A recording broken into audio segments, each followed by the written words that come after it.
Shh. It's that time, y'all. Time for Big Boys Boxing. If you think I'm a pussy, I'm a punk, you tell me right now. Because listen, I am the baddest nigga. Fuck me.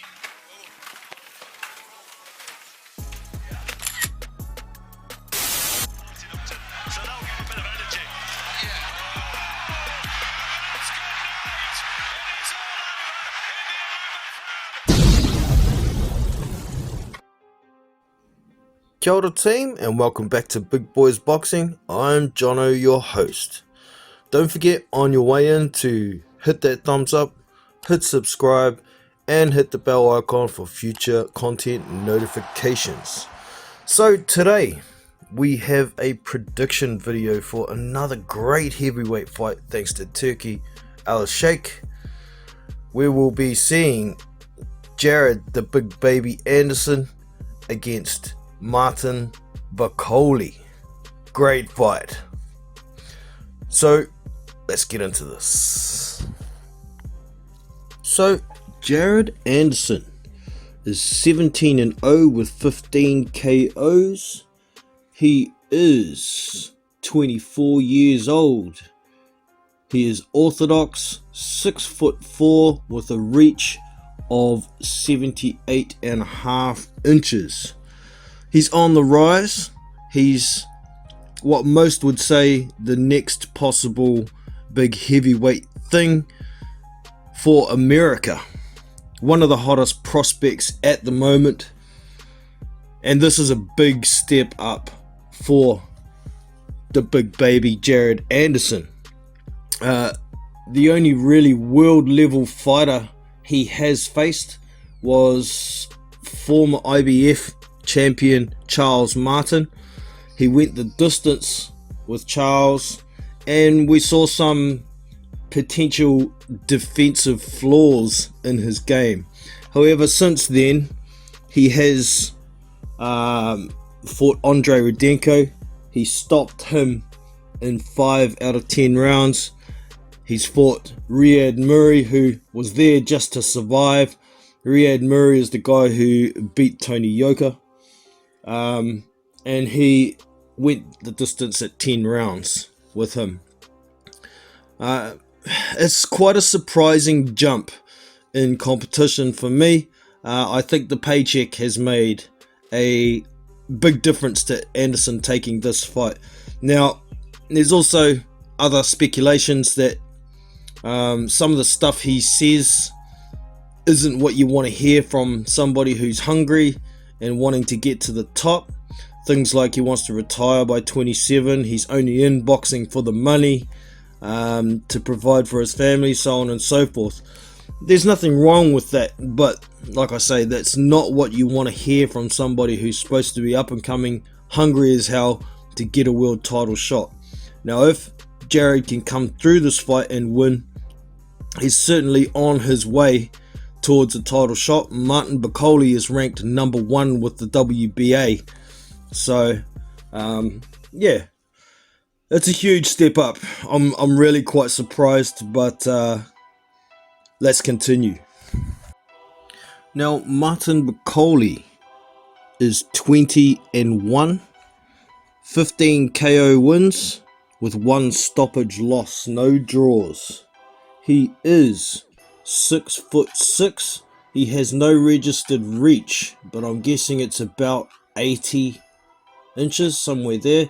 He's orthodox, and he's 31, even though it says he's 32 here. BoxRec have got it wrong. I looked it up. His birthday is the 1st of June 1993. That makes him 31 in 2 months, so shame on you, BoxRec. But anyways, he hasn't been that active as of late. There's been a lot of sparring stories going around for years. He's the best sparring partner in the world, apparently. But not a lot of people want to fight him. His last fight was Carlos Takam. That was last year in October. Can't remember what card it was, but it was in Saudi Arabia. He took care of Carlos Takam in 4 rounds. He was well overweight for that fight, 299.5 pounds, half a pound off 300 pounds. Before that, he fought that guy, the Beast, in Poland, on the undercard of Usyk Dubois. He got rid of him in 3 rounds. Before that, he fought Tony Yoka and gave him a loss. It actually went the distance, but Tony Yoka was getting beat around the ring and he was running, trying to survive. It says it's a majority decision here, which is weird. I'm sure it was actually a split decision. There was one judge that gave the fight to Tony Yoka. The fight was in France. It was ridiculous, but it should have been a 8 rounds to 2 type fight, you know, because it was 10 rounds. But you get that sometimes with home fighters. There isn't really too much else on his resume to mention. Maybe Sergey Kuzmin. He went the distance with him, had a little bit of trouble with him. He shouldn't have. I've seen a lot of people say that he should have gotten rid of Sergey Kuzmin easily. Depending what Sergey Kuzmin turns up, he can be a handful. Don't forget, he knocked out Joe Joyce in 1 round in the amateurs, Sergey Kuzmin. So, yeah, it is what it is. But, yeah, that's about all the opponents worth mentioning on there. But, like I say, there's lots of sparring stories around about Martin Bakole. His coach and manager, Billy Nelson, is one of the worst for spreading these stories. Martin will do this, Martin did that, Martin do this. It's crazy how he talks. But anyways, that's the tale of the tape for these two guys. Now, into the fight itself. This is going to be interesting. So, Jared Anderson is definitely going to have hand and foot speed advantage. He's got a good selection of punches he uses. Martin Bakole ain't going to be like Riyad Murray covering up, looking to survive. Hell to the no. This dude's going to be trying to hunt down Jared Anderson and knock his head clean off. Martin Bakole's going to have a power advantage. He's probably going to have a durability advantage. I think they're about the same when it comes to defense. They're both hittable at times. Neither of them have showed that they can really get hurt so far.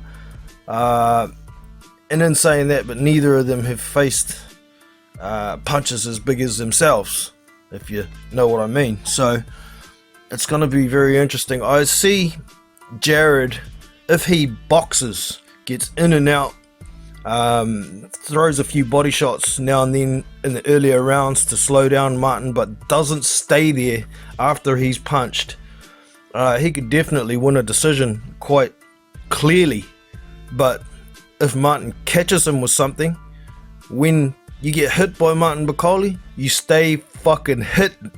This dude punches hard and he is serious. I saw the Grand Rivals yesterday where they had a little face off at the end of it, and Jared Anderson's happy, smiling, dancing, looking like he's having a good time. Martin Bakole's standing there with a cold stare straight at Jared Anderson, telling him things like, I'm gonna knock you clean out.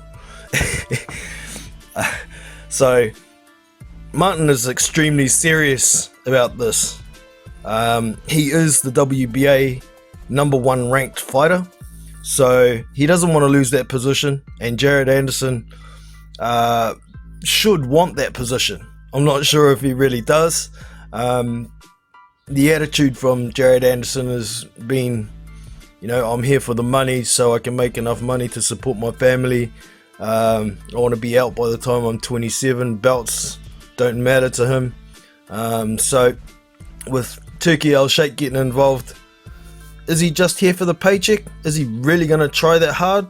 If he gets caught with a couple of shots, is he just going to try and survive? He's got the paycheck, he don't really care. I'm not so sure. Maybe this is one of the reasons why ESPN let him take this fight. Up and coming potential star, saying all the wrong things, so trying to get some decent fights out of him, make a little money out of him before he retires at 27 like he says. So it's going to be interesting. Let's look at some odds here. So we've got Jared Anderson just for the win is paying $1.52. So that's put $1 on, get $1.52 back if it wins. 52 cents profit, right, on the dollar. Martin Bakole is paying $2.55 for the win. Now here with the methods of victory is where the money is to be made, in my opinion, if you're a betting man. The bookies have Jared Anderson by knockout at $2.87. I don't think that one's going to happen, and that's their favored method of victory. I think the bookies have got this one wrong.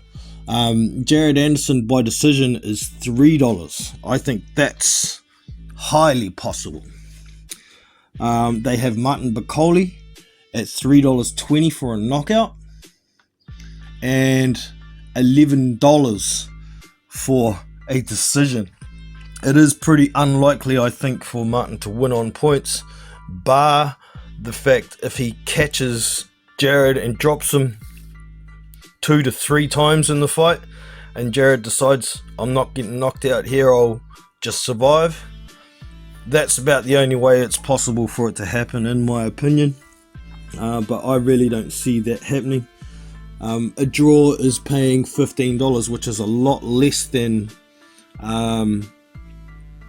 a standard fight. They usually pay about $22 or $21 for a draw, so they think this is actually pretty close. And fight to go the distance, yes, is paying $2.20, and no is $1.61, which is interesting. I think this fight's probably going the distance unless Martin Bakole knocks Jared out. So I've pretty much given you a hint of my prediction there. I'm still, as I'm speaking right now, having trouble saying which one I think is going to happen.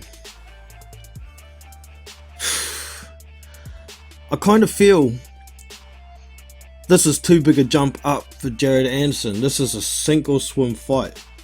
So he is either going to win on points, in my opinion, or he's going to get knocked out. But if it goes past 7 rounds, I don't see a knockout happening. It's going to be interesting to see how much Martin Bakole weighs as well for this fight. I expect he's probably going to be maybe 280, 285 pounds, somewhere there.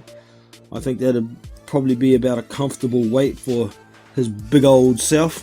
He is a very big, thick man. Jared Anderson will probably weigh around 240, 235, something like that.